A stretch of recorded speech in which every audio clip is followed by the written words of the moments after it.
M6, just past Stafford. I was watching a video, I think it was probably yesterday, from Chief Justice Coke on YouTube, and it was about art.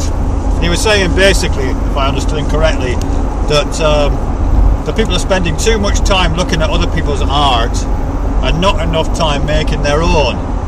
And he had a really broad definition of art, you know, including obviously movies, but also TV shows, YouTube videos, this kind of thing I'm doing now, even expression of any kind, I guess he meant.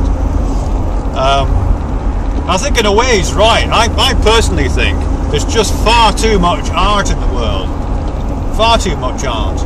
Particularly the kind of art that presents itself as art, you know what I mean? Because I work in the arts myself, and there's a bit of a history in the arts of a kind of, which is a bit paradoxical, a bit of a kind of anti-art tradition, particularly through the 20th century, starting with something like Dada and Situationism, those kind of things. But the idea that art itself is not necessarily your friend, you know, culture is not your friend, that idea, and that thing, that activity, that human activity we used to call art is now better put to the service of doing stuff that's not art, or perhaps even of destroying art.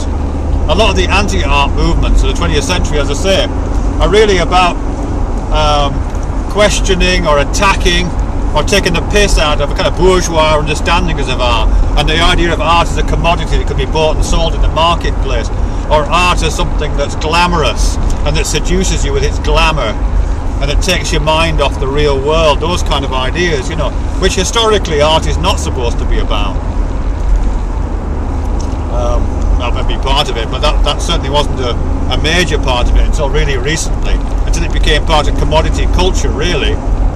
But now, you know, everywhere you go is art, isn't it? It's very hard to, I mean, you look out the window and most of the time you'll see a manufactured environment. If you're in a city, you'll see the effects of architecture, you know, the art of building.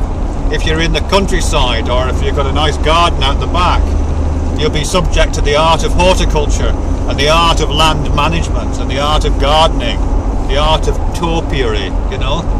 We're constantly surrounded by this stuff. I'm here on the M6 now, and I'm just surrounded by the art of automotive design, you know, all these cars with kind of designer creases down the side of them to make as if they look like going quite fast and to make them look glamorous.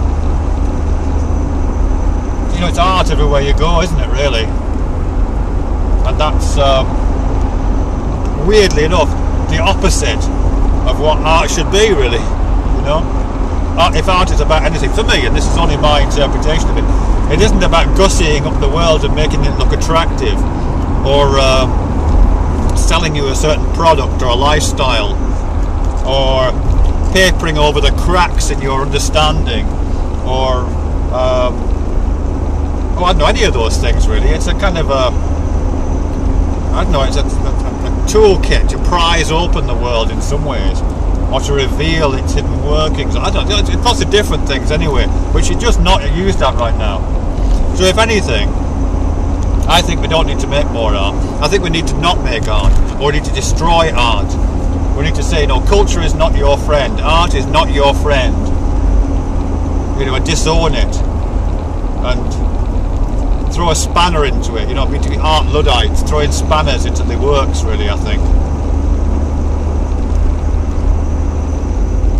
The lorry ahead of me says Wink on it.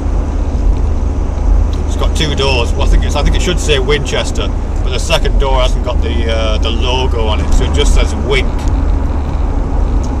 Anyway, approaching Keele services for Starbucks coffee.